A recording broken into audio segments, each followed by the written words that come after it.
Here we go. If I had typed it correctly the first time, we'd already be live. So now we're 3 minutes late, but that means our audience is probably ready to talk.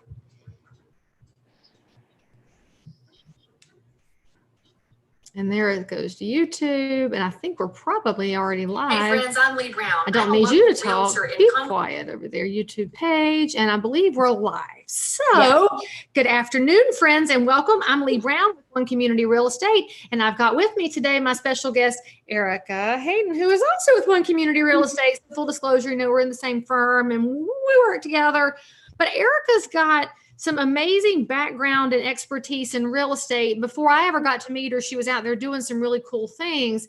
And she and I like to brainstorm about how we can make real estate better for all of our neighbors. And that's even with houses that we don't get to sell ourselves, but we're focused on how do we create more opportunities in all price points, which is kind of the conversation that we like to call affordable housing. But as Erica knows, when we say the words affordable housing, people start to say, oh, not that stuff. And then if you say the dreaded word Section 8, it turns into this whole other, oh, not that stuff, because we're humans, right? We have our own biases. We're going to have preconceived notions. So she and I would like to help you reform some preconceived notions into some reality that might open your eyes just a little bit. So Erica, say hello to everybody who hasn't met your face before. Tell them a little bit where you came from and where you grew up, or how long you've been in real estate, or show them your pretty new butterfly, whatever you want to tell them. I'm totally going to get her on that because she was being funny earlier, but she's got a beautiful new butterfly. So anyway, Erica, over to you for a second, and I'm going to find your questions here before we start the interview. Okay, well, thank you. Good afternoon, everyone. I am a new member to One Community with Leigh Brown, who is absolutely awesome. If you don't know about us, you need to check us out because we're doing some big things and we love Concord. But I come from the public housing management background. So I am tax credit certified, public housing management certified, and I really have a special place in my heart for affordable housing. And there are so many stigmatisms that lie behind it that I would just like to clear up, because one thing I think that the biggest misconception many people hold are, who are the true faces of Section 8? And look at this face. I would be a true face of Section 8 because I am disabled. And Section 8 covers disabled individuals, families that are below the median income level. And there are 3 different levels. So there is the low income, which is 80% under median income, the very low, which is at 50%, and the extremely low, which is at 30%. So there are plenty of families and individuals too who need that help from Section 8. We just don't have enough housing to provide to them. So that's what Leigh and I are here to do. So let's talk about that for a minute. So we talk about disabilities, Erica. Can you see all disabilities? No. Disabilities are not something that are front and center and stand out to people. And a lot of times the population of disabled people get overlooked just because you can't recognize it from the outside. And even speaking as a person that has struggled with a disability, that's not always something you want to be forthcoming with too, because there is bias and discrimination in housing, employment, and everything else when it comes to disability and low income. And don't forget about our vets, because our vets play a very important part to this as well. Because typically, although there is housing for vets, that's very scarce, just like the affordable housing. And their income levels meet what the affordable housing need is. And when we're talking disability, y'all, sometimes it's the stuff that lives up here. There are a lot of mental things that go on, especially with our vets. And there's a lot of talk about how many vets commit suicide every day. There's talk about PTSD. But when you get beyond that little buzzword or the little memes that run through our social profiles, you see people doing push-ups for suicide vets, and I'm all in favor of messaging. We got to get the word out about things, but you got to remember too that any vet that's suffering that gets to that point, well, how do we solve things along the pathway? One of the things we can solve for is housing. And that's why we have programs like Section 8 to serve populations that may not be able to afford what you can afford. And that doesn't mean you're bad for being able to afford it. It just means that as a community, we have to figure out what our solutions are, because Erica and I are focused on solutions. And that's what we're going to talk about today is once you start to realize that the faces of Section 8 include people that you may not have thought about because you were remembering, she and I were talking before we started the stream, that awful horror movie, Candyman. Do y'all remember that? It was terrible. I couldn't sleep, and I was a teenager who probably shouldn't have watched it anyway. But it was set in the projects in Chicago. Wasn't it in Chicago it was set? I don't even remember. But it was set in projects. And so when we say the word Section 8, affordable housing, low-income neighbors, our minds immediately go to giant Soviet era block buildings. And that's actually not what Section 8 has to look like. One of the cool things about Section 8 is that in addition to serving neighbors, the properties themselves can look really pretty and cool. And so Erica's had the chance to work inside communities with the neighbors who need a little bit of help. I mean, remember, these are folks who need somewhere to live and they just need a little bit of help. And there's actually ways that you, as a member of the public, can be involved in this. And we'll get around to that too. But we forgot one more face of Section 8 housing, Erica. Grandmas and pawpaws, senior citizens on fixed incomes, no longer able to work, maybe widows and widowers, kids, grandkids that are either unable to help or unwilling to help fall into this category. And when you talk about wait list for assistance on housing, holy smokes, the senior citizen wait list is super long. And actually, I want to build a 55 plus senior community for low income housing. So if any of y'all is an investor out there that wants to back me in it, reach out to me because I need somebody with some dollars. I've got an idea. I just need you to help me fund it. But anyway, outside of that, so actually let's talk briefly about historical data, Erica, because I know you have like this knowledge that's a mile deep in this particular space. So how long has this stuff been around? How much do we need? What are the wait lists? Who all's being served? Give us a couple of bullet points that people might be surprised by. We love surprises because it helps us learn.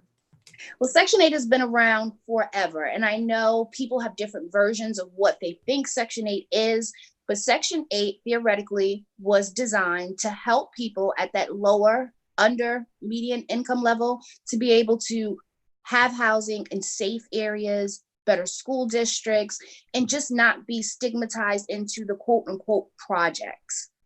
And from 2011 to currently, back in 2011, we had over 1,800 Section 8 landlords. Right now, we're down to about 14. So there's been a 20% drop. Whoa. 1,400. We've lost 400 landlords? Over 400 landlords. I didn't know had that. A 20% drop since 2011.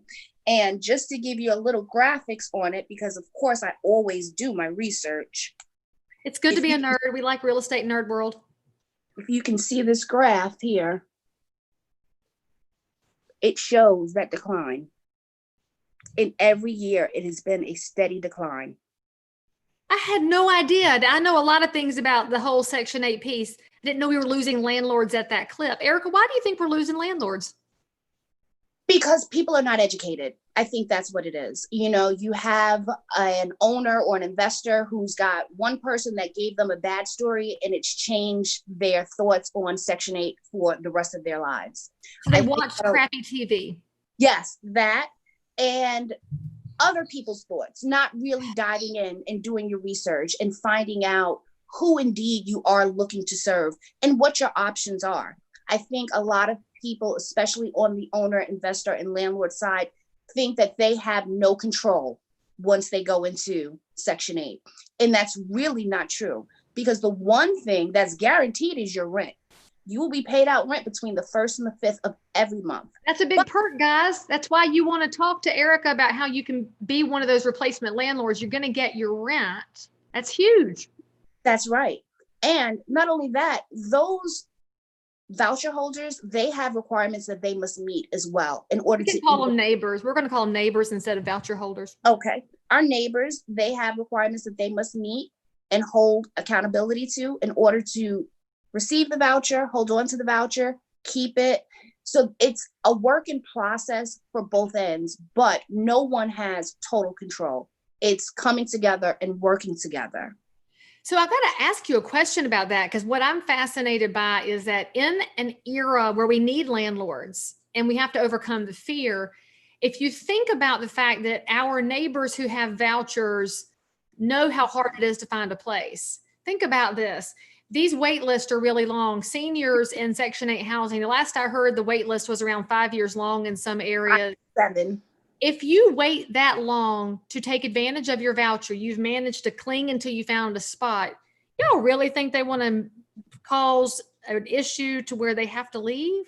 Because we know that if you lose your Section 8 voucher, it does not come back. There is no magic wand to bring it back to you. So we probably have access to the best population ever, because there's a mutual decision that if you're going to provide the property, you have neighbors that would like to have a property for you to provide. So it's good stuff, but that's just two of your benefits, right? So if you want to be the landlord that offers it, you're going to have a long list of people who got their voucher and they would like to stay put. And you've got people that are going to have the rent paid because it's coming from your tax dollars, frankly. What is another advantage of being a landlord for Section 8 housing? Besides serving your community and helping with the affordable housing crisis, that is one. There are so many benefits, because not only are you giving a family a safe and secure roof over their head, but you can also, and most people don't understand, that Section 8 also has programs to help these people turn into homeowners.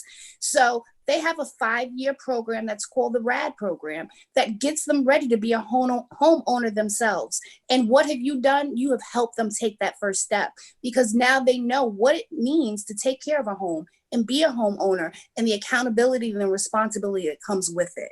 Okay, so I dare y'all to comment if you already knew that. I dare you to tell me that you knew that a Section 8 voucher holder had programs available to show a pathway to home ownership. Do you realize how big of a deal that is? And now some of y'all are probably thinking, oh, there's more to this. Yeah, that's why we have experts like Erica who can tell us more, because you have to go beyond the headlines, y'all. Anytime you read a headline, either read the whole article or move along, because you're making too many assumptions. And so I freaking love that the RAD program's out there. Erica, do you know how long somebody has to do that program before they're eligible, or what the time frame is for the people who are able to get through the pipeline, or ish? It really is a case-by-case basis, because you have certain requirements of the RAD program as far as workshops that you must attend, amount of hours you must work, things of that magnitude. So they give you up to 5 years to be able to complete the program. And then they give you that down payment for your home. It's down payment assistance too? Yes, ma'am. Okay, so look, I dare y'all to raise your hand for that too, if you knew that Section 8 came with down payment assistance. Or have you been living in your own assumptions? We have to stop living in assumptions. It kills us. So let's think about this for a second too, because y'all know I have to throw my nerd stat in here. Erica has shown you her graph, and so now you know why we can work together. Did you know that every dollar spent in low-income housing tax credits, which are made available to developers who are building communities in public-private partnership for low-income housing, every dollar in tax credits reduces the state's Medicaid burden by $3. That's a 3-to-1 return. And so why is that? Well, people's health is better in good housing. And that's why we need 400, apparently at least 400 more landlords to provide great housing, because you're not just giving somebody a place to live, you're making their health better. Because we're looking for landlords. We're not looking for slumlords. Let's just be honest. We don't want you to provide crap housing. That's not the goal here. The goal here is that you provide a roof that doesn't leak, and windows that aren't busted, and heating and air that works. Because Erica can tell you she's worked inside communities with residents who have come from really bad places. Mm-hmm. Erica, what happens to somebody when they move into a new or a newer or a refurbished or just a better place than they came from with their voucher? What do you see in their kids, and what do you see in their outlook and in their attitude and their life when they get a better place to live? They become a whole different person. You know, I don't think that everybody understands how key housing is to everyone's existing, because that's your safe place. And when you know that you honestly have a safe place that you enjoy coming to, and your kids can go outside and not feel scared or threatened, it becomes a new outlook for everything in your life. And when you afford our neighbors those type of opportunities, they excel in work, they excel in education, their kids excel in social skills, in their education as well, and they become some of your best tenants. And maybe your next homeowners too. Exactly. So Erica, I'm super curious. So if somebody out there has a grandkid, a neighbor, a friend who could use the assistance, how do tenants apply to the Section 8 program? That's angle one. So how does a tenant get involved if they want to get on the wait list?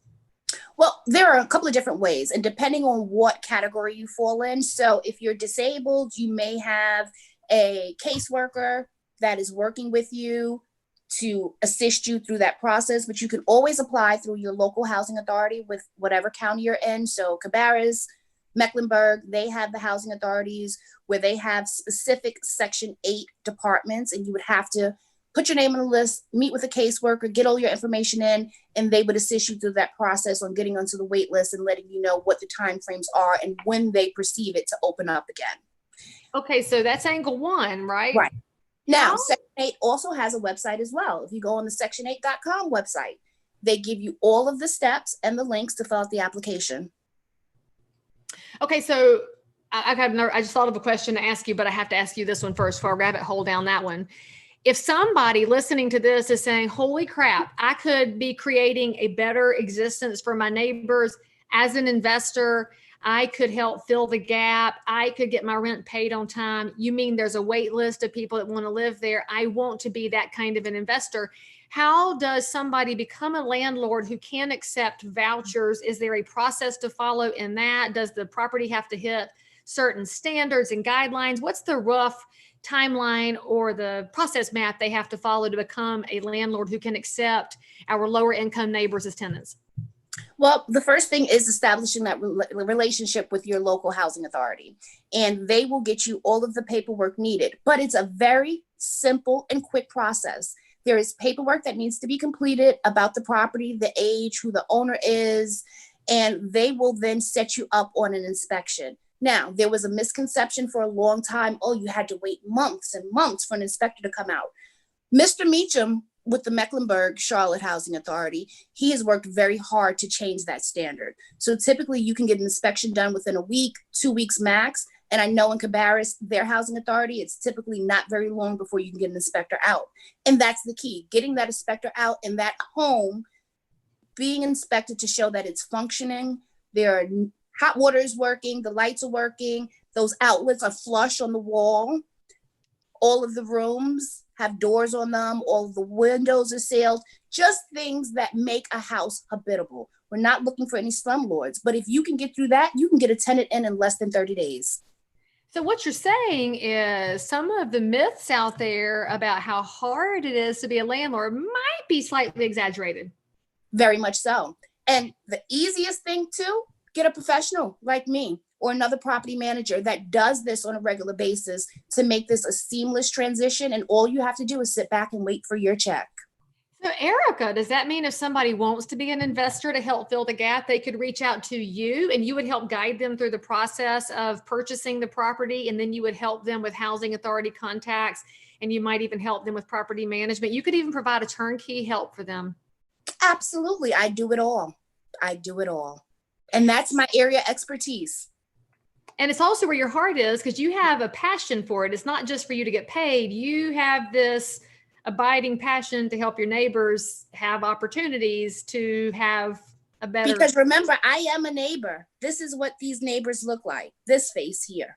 And this face too, right? All these faces are neighbors. That's right. And as I like to remind people, whoever you're talking to, somebody's their mama. That's somebody's baby. And if we looked at each other as somebody else's baby, we'd probably do a little better job. So I have to ask you a question, since we're going to talk about the fact that we need housing. Mm-hmm. We need individuals, right? So it doesn't have to be the giant big development. You don't have to be the investor who backs my idea, but you should. But if you don't have that kind of a bankroll and you want to buy a nice property and take advantage of the existing programs so you can provide good, solid housing. Erica, what is an example of what somebody could buy right now that you think makes a reasonable option? Well, there's quite a few things on the market. So you could look at single family. If you were looking to just house a single family, you've got some properties in Kannapolis under 200,000. Right here in Charlotte, we've got a 2-bed, 2-bath, 89.5. Give me a call if you want more information about it. We've got some multifamilies in Charlotte, Concord, and Rock Hill under 300,000. So you could house 2 families or 4 families at the cost of buying 1 single family. Think about that. What'd you find in Rock Hill? Call me and I'll tell you. All right, so let me ask you a question about that, because one big question about Section 8 is, hey, Leigh, is the information y'all are talking about over here specific to Charlotte and to North Carolina? Is what you're talking about applicable in South Carolina? Because as y'all know, Charlotte's on the state line. We're licensed in both states, so we can help you in South Carolina as well. The rule's different there. The rules are just a bit different, but with vouchers, they are portable to any state. So you would just have to reach, yes. So you can take a voucher to any state. Typically what you will find is those that port in from up north usually have higher voucher amounts than people that have lived and resided here in the South, but they are portable from state to state.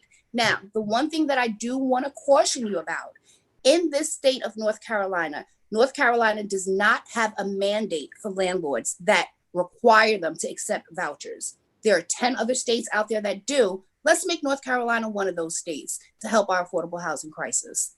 And in the meantime, think about being the landlord that does accept it. If you think about it, if the state doesn't require it, then you can set yourself apart in the marketplace, and then you'll have a bigger tenant pool than your competitor landlords who aren't interested in serving the widest audience possible. I mean, that's a competitive advantage, friends. All right, so Erica, if somebody wants to buy a property for investment, do they have to pay cash, or is there financing available if they want to buy this multi-unit in Rock Hill? Well, there's always financing options out here, but a lot of people don't realize there's so much grant money out here. So if you do your due diligence and you take the time to research, there is plenty of grant money to help you and assist you in being that investor to help with the affordable housing crisis. Is this something they would find out if they had a professional realtor in their corner who was passionate about low-income housing and knew all the options? Absolutely. Friends, it's not rocket science what we do, but it is kind of complex. And so this is where I'm not saying other realtors aren't capable. I'm just saying if you're looking in a specific type of product in a specific specialty, ask questions, because there are professional realtors all over the country who have a passion just like Erica's and can help you, but they should kind of know what they're talking about. And by the way, if you're a realtor watching this and you're thinking, I need to know more about this, find a mentor in your market, and a mentor is going to help you learn the process, because as Erica and I can tell you, the more realtors who know about options and ideas and grants and available programs, the more likely we each are to tell our neighbors about what's available to them so that we can all make our communities better. We know there's a missing piece in housing right now. And you saw that graph. I'm still flabbergasted that we've lost 400 Section 8 landlords, and it's steadily decreasing. Yeah, it's steadily decreasing. Right now, we only have about 188 low-income apartments in Mecklenburg. Total or available? Total. 188 low-income apartment communities. Oh, communities. I was like total. I was like about to have a heart attack. No, communities. More units than that. Woo. But with the population that we're at and the rate that we're growing, that number should resonate with you about how underserved our affordable housing population is. And think too, guys, because of the economic shutdowns, we're going to have more economic fallout coming as things continue to figure out how they're going to come back. And if you're a person who's a little tired of looking at your stock statements because they're so volatile, might want to think about diversifying a little bit of your capital into real estate, because as Erica has told you, this is not as scary as you think if you have a professional who can walk you through all the steps and help you make great choices. Erica, what's the last thing you people should know? If they're watching this live stream, they're watching this video, they need to remember one thing about Section 8 housing. They need to know one thing about low income housing and about neighbors in need. What's the one thing you wish they knew that they should walk away from this knowing? Just like it takes a village to raise a child, it also takes a village to house and educate a child as well. So just keep that with you and remember that you're not just serving one, but you're serving many when you help out with this crisis we're experiencing. All right, guys, you know how to reach me. That's also how you can reach Erica. And so if she's tagged here in the post, make sure that you friend her on Facebook, ask her a question about housing, about how you can become an investor. We love helping investors because we love this community where we live. And Erica's just told you there's more solutions than you even realized. And so what if you became an investor and one of your tenants got on that homeownership path, and 5 years after they moved into your place, they're buying their own house. And then their two kids see what their mom did in buying a house. And those two kids now have the chance at a better educational future, a more stable future. They're more likely to establish their own stable households. Your one investment purchase could actually scale out and ripple affect an entire family's forever. Yes. That's what real estate investment means. You can change somebody else's forever, and that's good for all of us. And then you get paid for it in the meantime as an investor. So that to me is a giant, big capital W wins. Erica, yes. Thank you for coming on with me today. And really quick, I just want to mention a couple people, because there are also resources and other corporations and businesses out here that can assist you. So Housing Charlotte, they will work with landlords to help you bridge that gap. If you're scared about the type of tenants and the money, they will work with you. Myers Park Baptist Church works in conjunction with Housing Charlotte. Stonebridge Church, I know, is working with Mr. Meacham and the Housing Authority. So these are resources that can also aid you, answer questions. And Leigh and I are always here for anything else. You guys, thanks so much for tuning in. Hey, do y'all want to see Erica's butterfly? I think I want to see a yes. Let me see in the comments if you want to see the butterfly. Look how pretty this is. Show them your butterfly. Can you see it? See? I'm the butterfly lady. The butterfly is actually the perfect thing to talk about with our Section 8 tenants, because maybe the little Section 8 house is their cocoon. And if you're providing a really good home, they can grow into a butterfly and fly free and buy their own house. Then you can find another neighbor to provide housing to. So if we can help you, let us know. If you need other resources, Erica just gave you some additional resources, and a high five to Mr. Meacham. We know you did get behind because of COVID, and that wasn't exactly your fault. So by the way, y'all, if people are backlogged because of the coronavirus, give them a little grace. You know, don't be hollering. We know we're living in a powder keg, but we can be chill with each other. So anyway, tune back in. Let us know how we can help, and think about how you can help your community in an entirely different way. Erica, I'm super excited for all that you do and all that you're going to do. So let's go do it together. Thank you. And I couldn't have a better team leader.